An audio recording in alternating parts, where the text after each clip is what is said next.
Okay. Shekhar ji, we stopped last time here. Tejasvi. हाँ. Tejaswini. Nisvi. हाँ. Tejaswini. हाँ. ठीक. Tejaswini, and after that it is Swabhiksha cha. Tejaswini Subhiksha च. Parimara Razan ji, please read it. Yes. ठीक महाराज. तेजस्विनी सुभिक्षा च बलदा बलदायिनी महाकोशि महावार्ता पद्य सद सदात्मेका महाग्रह हरा सौम्या विशोका शोकनाशिनी सात्विकी सत्समस्था च Rajasi राजसी च रजोव्रता तामसी च तमोयोक्ता गणत्रय्य विभावेनी. ठीक है. क्या चाहिए? अव्यक्ता व्यक्त रूपा च वेद विद्या च शांभवी शंकरा कल्पनी कल्पा मन संकल्प संतति. अभी यहीं तक पढ़े? हाँ, इधर तक ही पढ़ेंगे. हाँ, ठीक है. हाँ, शेखर जी इधर. सुभिक्षा च. Very auspicious. Tejaswini. It's a very auspicious start with Rajanji's recital. Yes, so, yes. Tejaswini is the Nama. Yes, yes. I think a very apt Nama also, because Tejaswini means the lustrous. Lustrous, exactly. Someone who throws or spreads light all around. So, this style of recital is also like that. Otherwise, it used to be a very regular way of Yes, yes. So, Devi is called as Tejaswini. Tejas is of two types. One is the borrowed luminescence, other is self-luminescence. Self-luminescence in the Upanishadic terminology is referred by Atma Jyoti or Swayam Prakasha. Atma Jyoti, Swayam Jyoti. Swayam Jyoti or Swayam Prakasha. Now, if we consider, say, for example, moon. The moon is actually a reflecting body, reflecting the light that falls on its surface from the sun. And in the world, there are other light sources apart from sun. Let's say, for example, fire, or there are certain insects, which have this phenomena of bioluminescence. The fireflies that we see in the night. So these luminescence are the worldly or laukika examples of what self-luminescence is. The light coming from its own, not taking or borrowing or reflecting from any other place. Then there is one beautiful Veda mantra from the Upanishad again, which tries to compare all this and says, "Na tatra suryo bhati, na chandra tarakam, nema vidyuto bhanti, kutoyam agnihi." This has been referred to by Vivekananda at many places. And yes. It is in many, 2-3 Upanishads, this verse is. Yes, correct. And this mantra is normally used while performing the arati. When in the puja, when we do the arati to the devata, this mantra is normally chanted in many traditions. It says, "Na tatra suryo bhati." In front of the deity, the sun doesn't shine. Because the deity is much more luminous than the sun itself. So if you have two sources of light, one is extremely powerful than the other, then the weaker source does not really come up well. So natatra suryo bhati, na chandra tarakam, nor the moon, nor the stars, na vidyutaha bhanti, nor the lightning. When all these don't, kutaha ayam agnihi. Correct. How come this Agni that is being shown, is it illuminating Devata? No, it is not. Tasya bhasa sarvamidam vibhati. It is from her light, everything Everything. else Yeah. derives their light. Very nice. So she is the source of all lights. And light is not merely, the photons or how we understand light. Light here is the bodha, the enlightenment or the wisdom. So she is the source of all wisdom. And in the sense of bodha or enlightenment, in Brihadaranyaka Upanishad, in the conversation between Janaka and Rishi Yajnavalkya, there is a very beautiful conversation wherein Janaka asks the series of questions in the daytime.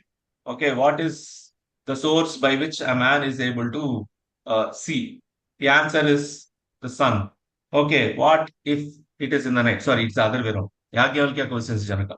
What about in the night? Then he replies, the moon. Then he says, what happens on a Amavasya day? Amavasya. They say, you use the fire. What happens if the fire goes out? Okay, and then it takes a complete philosophical turn from there. So, light is not that light. Light is enlightenment or the wisdom.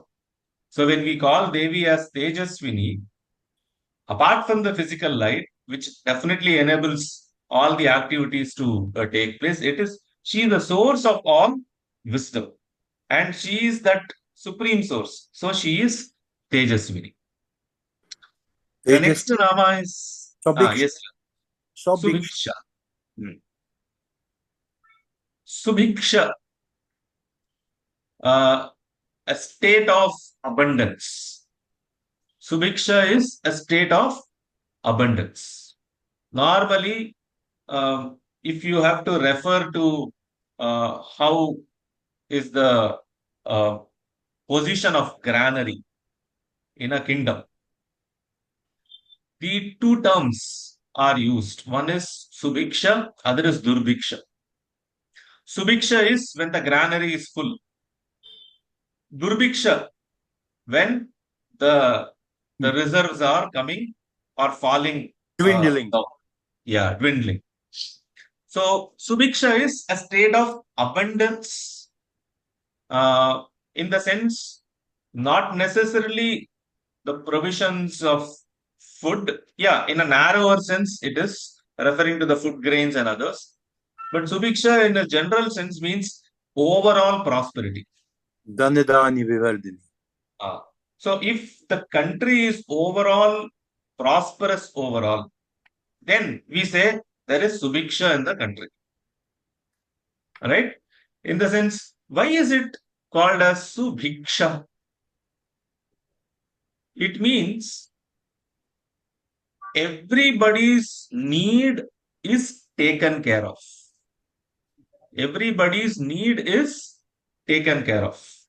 Now, I will just take a few minutes of diversion here to point out the difference between the Western model of wealth and economics and the Indian model of wealth and economics. See, currently, if we, the way that ownership, property rights, wealth is looked at, it is for all practical purposes derived from the Western maxims of wealth generation and considerations. The Indian model of economics is completely forgotten or lost in this whole idea. One small point, I will not take too much of time on this. Yes, yes. Who is the absolute owner of a property? That's a very, very important question. The Lord. Nobody, as per the Indian system, not even the king. you are only granted custodial rights.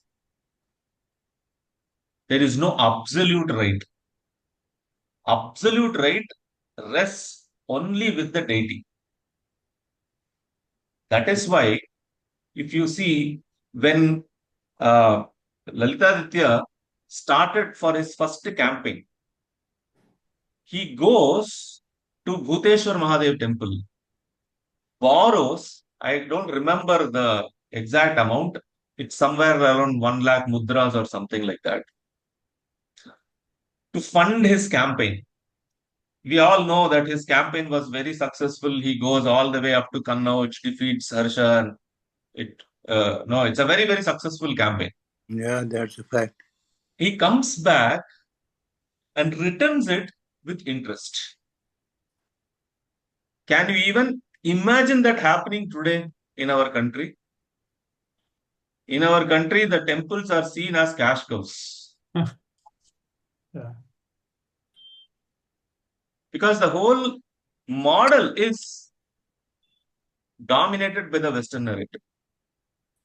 So, coming back to the point is, when you say Subhiksha, everybody receives. No, Bhiksha means you are a recipient of certain things, including the king only receives.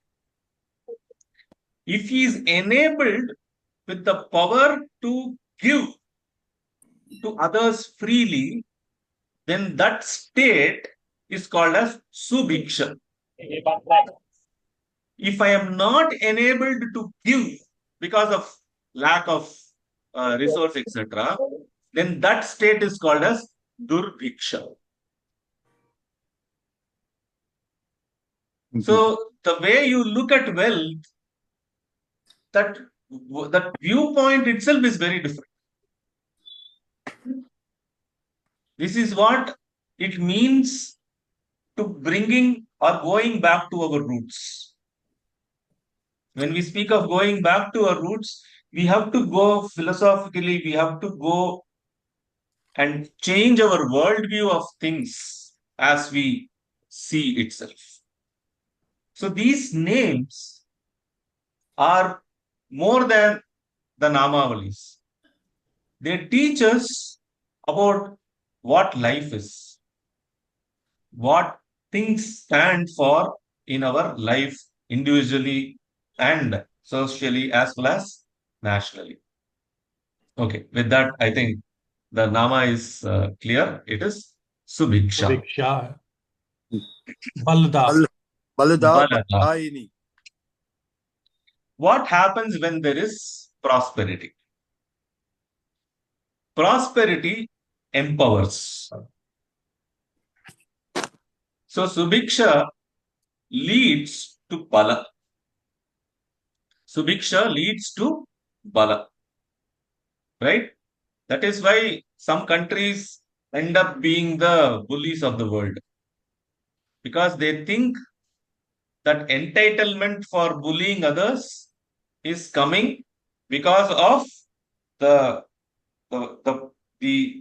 state of prosperity that they are enjoying within and outside their boundaries. This is a natural flow.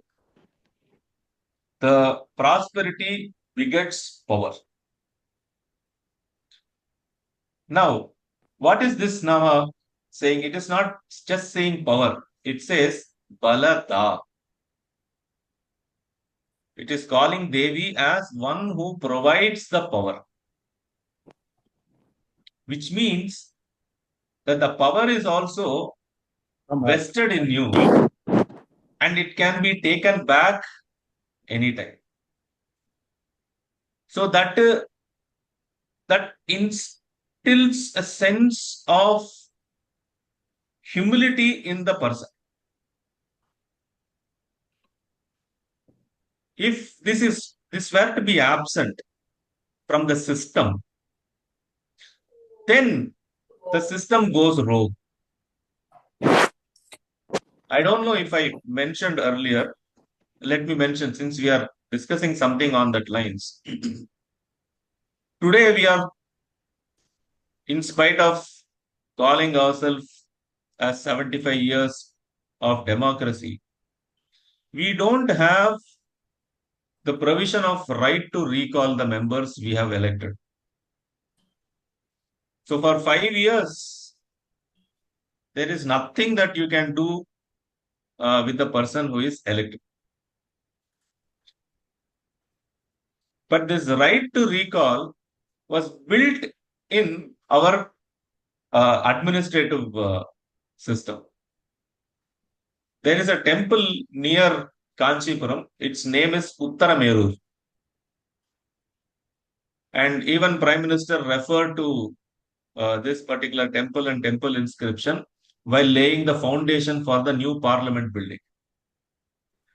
The specialty of this Uttaramerur inscription, it's a long inscription. It is a Chola inscription. Parantaka Parakesari is the name of the king. It describes the process of election. Okay, election by voting, by selection of candidates. And there is a long list of what is the eligibility criteria of a candidate, what his education should be, wealth, and etc.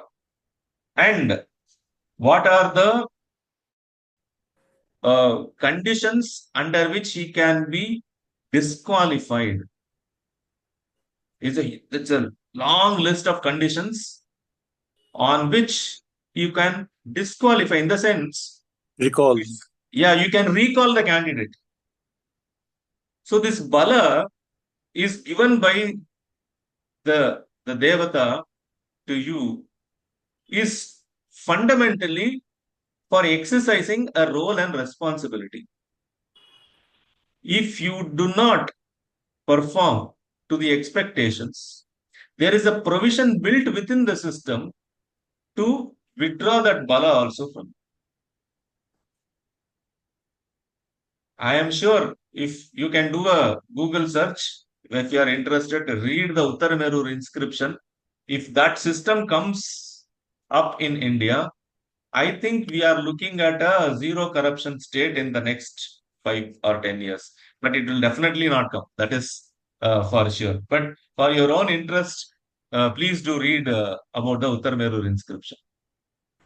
So, once again, coming back, the foundations of the systems, as the Vedas or the Agamas gives us, that is what we are trying to understand. So, when you say Balada, Bala coming from Subiksha is not mere Bala, but it is the Bala which is vested in you, okay, and to act responsibly.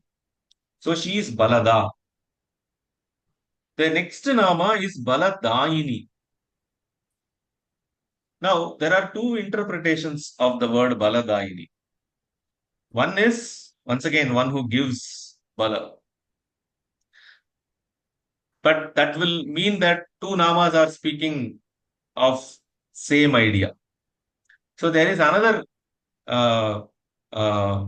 interpretation of the word Dayini. Da has multiple meanings.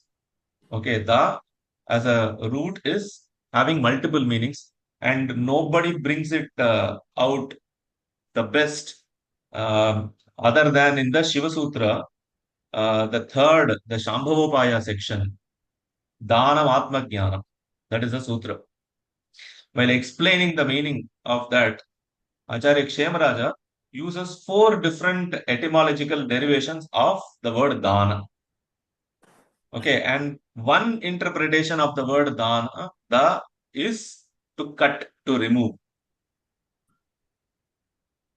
So Baladayini means one who can remove the power also. So she can bestow the Bala, Balada, and she can also remove the Bala. Baladayini.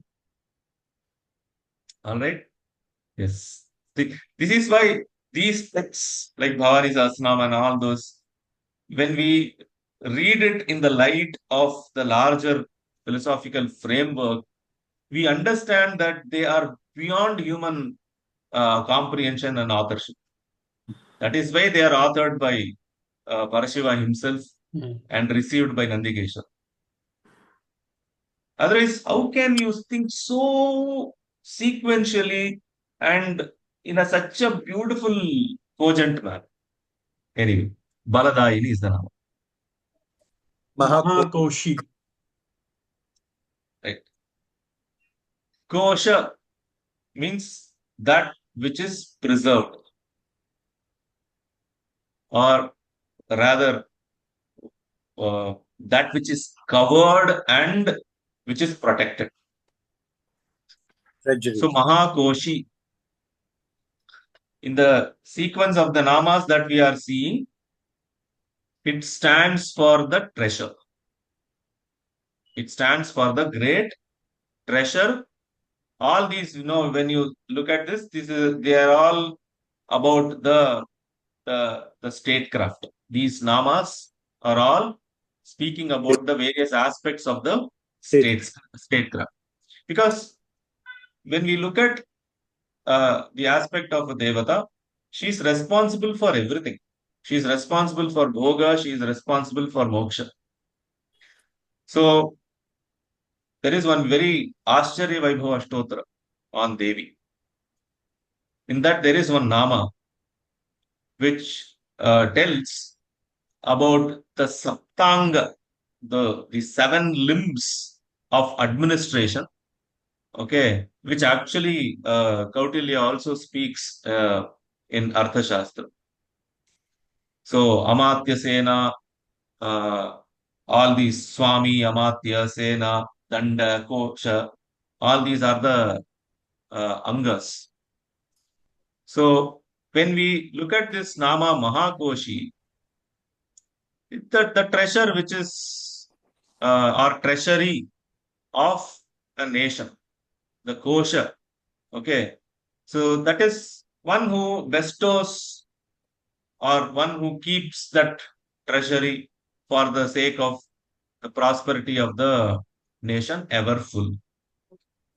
But from an Adhyatmic point of view, we also know why uh, the word kosha has been used in the Upanishad to refer to the sheets. When we speak of Annamaya Kosha, we speak of Pranamaya Kosha. Okay, then we speak of Manomaya Kosha, Vijnanamaya Kosha, Anandamaya Kosha. Kosha is a cover, a sheath. And what is being covered ultimately, what is at the core of all the koshas? It is ourself. It is the self which is being covered.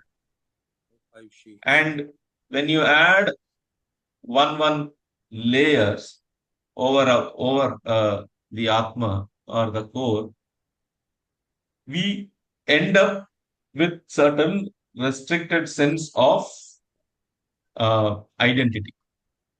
So by the time you are in the Annamaya Kosha, you have reduced the all-pervasive, eternal self to a body, which is limited in power, limited in agency, limited in so many other aspects.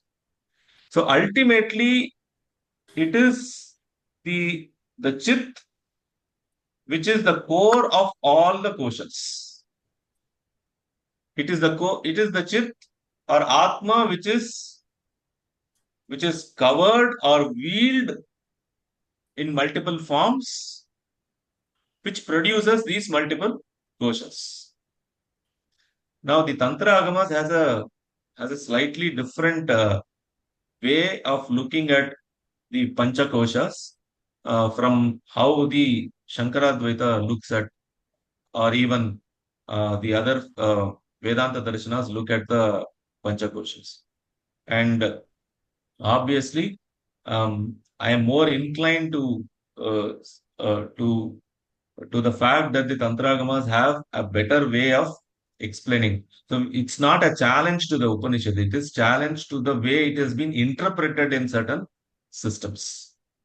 So there also we have this the kosha, but we have slightly different nomenclature there. But once again, the whole idea is the core is the Chidvastu. So she is Mahakoshi, one who is the innermost and the most essential principle which is held by these multiple koshas. So she is Mahakoshi, who is covered by these successive layers. Then we have the Nama Mahabharata. Mahabharata. Now, from an administration point of view, Varta means trade and economics. See, when in Arthashastra, Kautilya speaks of three important areas in which a good administrator or a king should be educated thoroughly. And it is Trayi, Bharta, Dandaniti.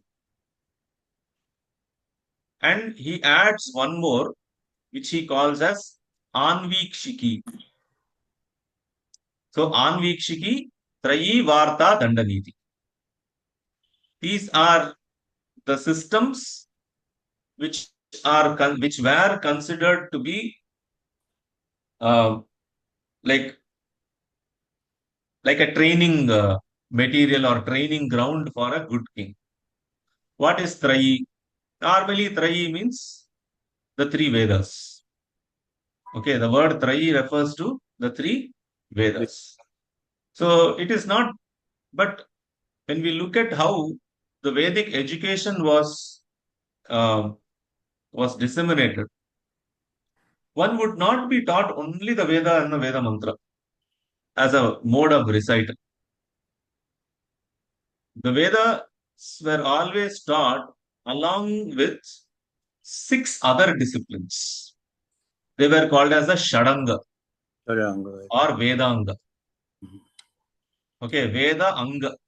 They were the ancillary or the limbs of the Veda, which were absolutely essential for understanding and protecting and transmitting the Vedic knowledge. Chanda, Nirukta, Jyotish. Yes, Rajraj.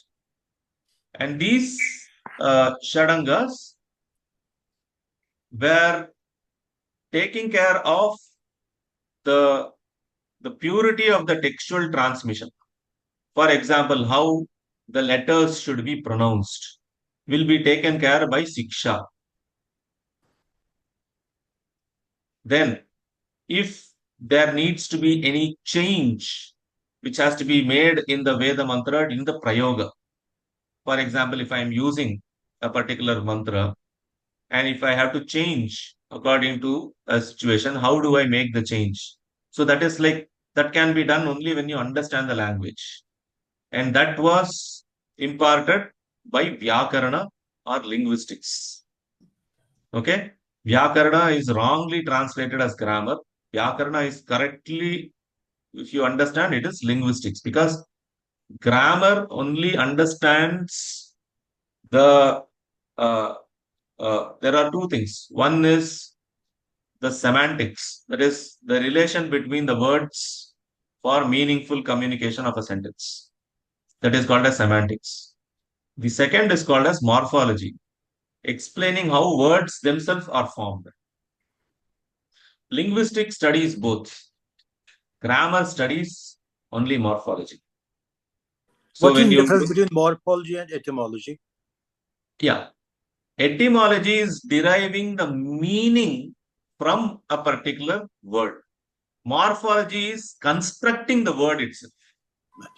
For example, how do I get the form bhavati from the dhatu bhu? So which suffixes, which affixes I should add? What are the steps? Then I will get bhavati. It is not concerned with the meaning at all. Whereas etymology tells you for the word bhavati, which dhatu you should go and how you should understand the meaning. It tells you should go to bhu dhatu, which means to be. So bhavati is state of existence. Mhm. How perfect. How That perfect. is the meaning. So meaning aspect is covered by the third Vedanga called Nirukta. Nirup- Right? Nirupta Now you iti- have got all this in most of the Veda mantras are in the form of poetry. And poetry has a structure. So the structure of the poetry is it's like a grid patterns. Okay. It's very symmetric. This is taken care by a Shastra by name Chandas. I am explaining it in a single line because of paucity of time. But Chandas is one system which contributed to immensely to mathematics. We have the Pascal's triangle, we have the Fibonacci sequence, okay, and all these things in the Chandas Sutra of Pingalacharya. So combinatoric mathematics is Chandas Shastra. So Chandas is another Shastra. Then we have Jyotisha, which is Kala Nirnaya. Okay, how to calculate time. And when we speak of Vedanga Jyotisha, it is more astronomy and not predictive astrology. Predictive astrology is a much later phenomenon. Vedanga Jyotisha mostly concerns with astronomical study. It's more of timekeeping, okay, through the observation of planetary movements. And the last is Kalpa. Kalp. Kalpa is how do you make it actionable? How do you make theory actionable? So it consists of multiple like Shulba, Dharma, and Shrauta and others. Applied mathematics. Applied, yeah, they are like applied sciences. With this Shadangas, the Vedas were taught. So Trayi. So you can understand the kind of knowledge domains that a king had to learn. Second system is called as Varta. Varta is all about economics, trade, commerce. Mahavarta. That is Varta. Third is called as Dandaniti. Dandaniti, immediately we think that it is military thing. Yes, military, but the way that Kautilya explains Dandaniti, it's amazing. He says Dandaniti is the science of protecting or ensuring that the contracts are in place. And this will extend all the way to military science because ultimately, what is a war? If the two countries cannot protect the agreement reached, either one invades the other or something like that, then you have to protect your position. And for that, what measure you take is the war. Similarly, there are internal uh, ways for protecting contracts. Say, for example, one fellow is encroaching somebody's land. Then how do you ensure that the order is restored? So this internal policing becomes Dandaniti.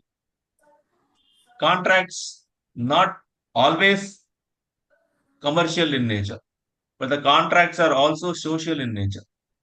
For example, how does one community conduct itself in relation to another community? If there is a transgression, how to keep them in check? Civil That justice. is internal policing, swift justice, internal peacekeeping. It is also contract. So Dandaniti is the third one. Now, the beauty of Chanakya is that he does not stop with this. He says, all these are very good. But what will ensure that this king will use them rightly? It's like, having a shelf full of excellent textbooks. But if you are not empowered or if you do not know how to use them, what purpose do they serve? So that is called as Anvikshiki.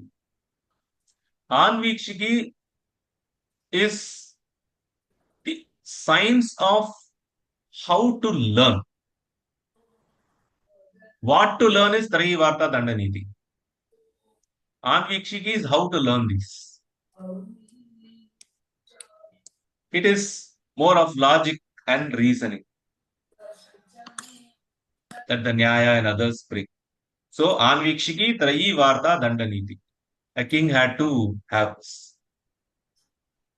And to highlight this, in Durga Saptashati, 4th Adhyaya, in a shloka, we have all these listed.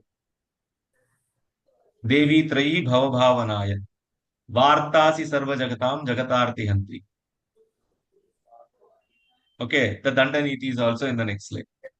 So it's Devi who is Trayi, Devi who is Varta, Devi who is Dandaniti, and it is Devi who is Anvikshiki, okay, which helps you use all these three efficiently. So when we call Devi as Mahavarta, she is that science of administration, okay, which is absolutely required for a nation's economic prosperity. So she is Mahavarta. Buddhi. Buddhihi. Buddhihi comes from dhatu buddh to know. Buddhi Siddhi. Buddhi is the faculty of understanding, and we know that in our 36 tattva scheme, Buddhi as a tattva comes in the Ashuddha, the 24 Atma Tattva or the Ashuddha Tattva grouping. So it is clubbed along with the Ahankara, Buddhi, Manas. All these three are clubbed together. And while explaining, Acharya Abhinav Gupta in Tantraloka 9th Ahnika, he says there is a reason why Sattva, Rajas and Tamas are not explicitly mentioned anywhere within the 36 Tattva scheme. Because these three are a great subject matter for study and this thing in other systems like Yoga, Vedanta and others. But many people are normally surprised when they see that, it is nowhere there in the list. No, it is like our primary list, 36 Tattvas. Where is Sattva, Rajas and Tamas there? And he gives a very beautiful explanation of how Sattva, Rajas and Tamas flows into the Atma Tattva. Okay, coming to the Buddhi as a Tattva. Buddhi as a Tattva is responsible for the dynamic understanding of objects which will be received by the inner faculty, which is mind, and the external faculties, which are the 5 Jnanendriyas. So it is like the processor unit in a system, in a computer system. So when we speak of Buddhi as a Tattva, it is in the state of duality only Buddhi as a Tattva operates. Because the moment we say Ashuddhadva, the duality has already come into existence because we are having Prakriti and Purusha. So you are having an observer and you are having an observed.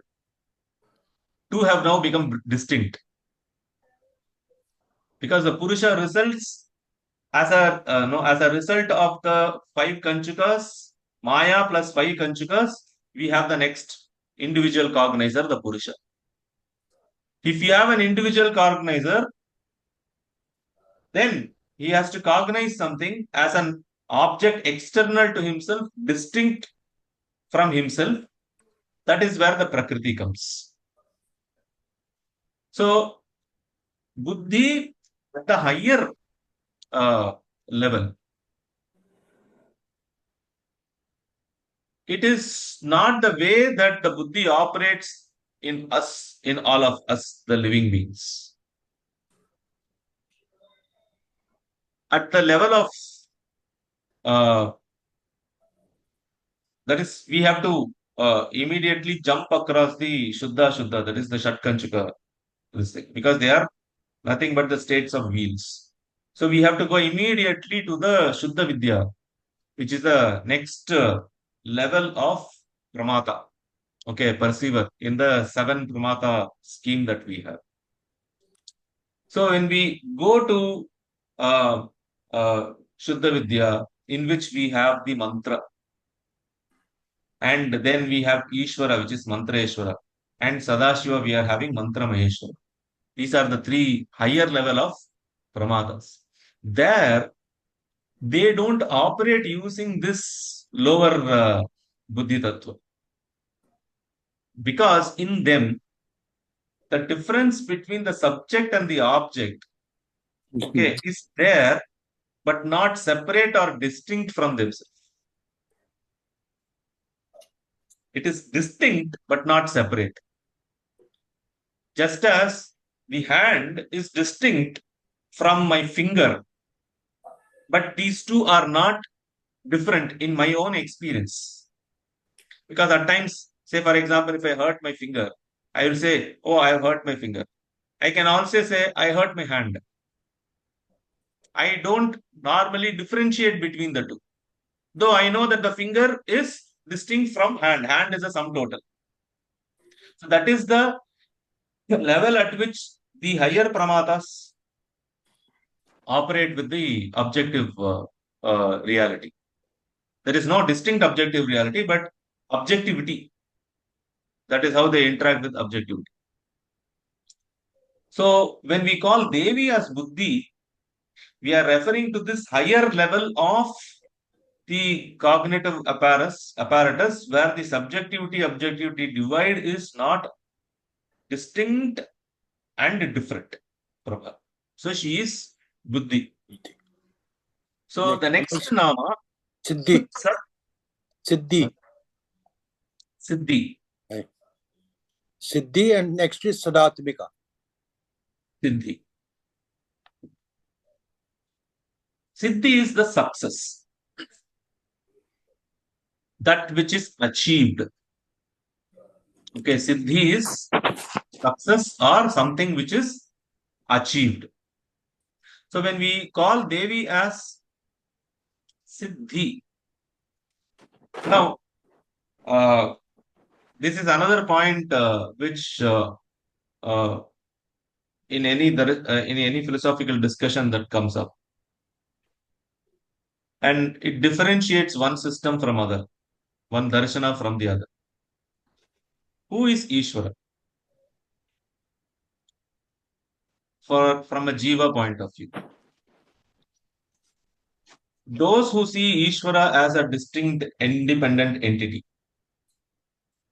Say, for example, if you consider that the jiva is separate and distinct from Ishvara, and Ishvara is somewhere in some Goloka, in Vaikuntha, or some other place, then Ishvara is sadhya.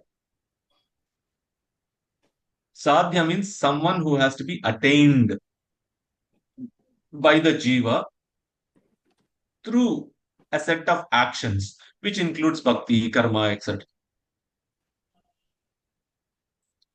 Whereas systems, here I will include Shankara's Advaita also and ours, where there is absolute non-difference between jiva and the Supreme. The Supreme is Siddha Vastu. It is already there. See, we don't become Shiva. Recognize ourselves as Shiva. There is a difference between the two. Becoming means you have to bring certain action and bring certain transformations and change the state, then it is becoming. Here it is not. Here it is only recognizing ourselves as Shiva, and for that you have to disentangle yourself from your previous understanding or misunderstandings. That will result in the pratyabhignana. That is why it is pratyabhigna. It is recognition. You are seeing yourself in fresh light. So here, Ishvara is Siddha, already there. You don't have to do anything to become Shiva because it is self-existing. So when we call Devi as Siddhi, she is that ever manifest phenomena or principle which does not require anything other than changing a perspective of how she needs to be looked upon. But till that time, if we keep operating in the sphere of duality, then it is the same Shakti Samuha which will keep pushing us down and down into the spheres of duality. The moment the grace through Guru opens up, then the same Shaktis operate to liberate us. So, recognizing the Shakti is leading, or it leads to understanding ourselves. So, she is the Siddhi, the ever existing principle, who is already there. Nothing much to be. Only thing which requires to be done by the sadhaka is to make the sankalpa and allow the grace to take hold and then do the sadhana so that he recognizes himself. So she is Siddhi.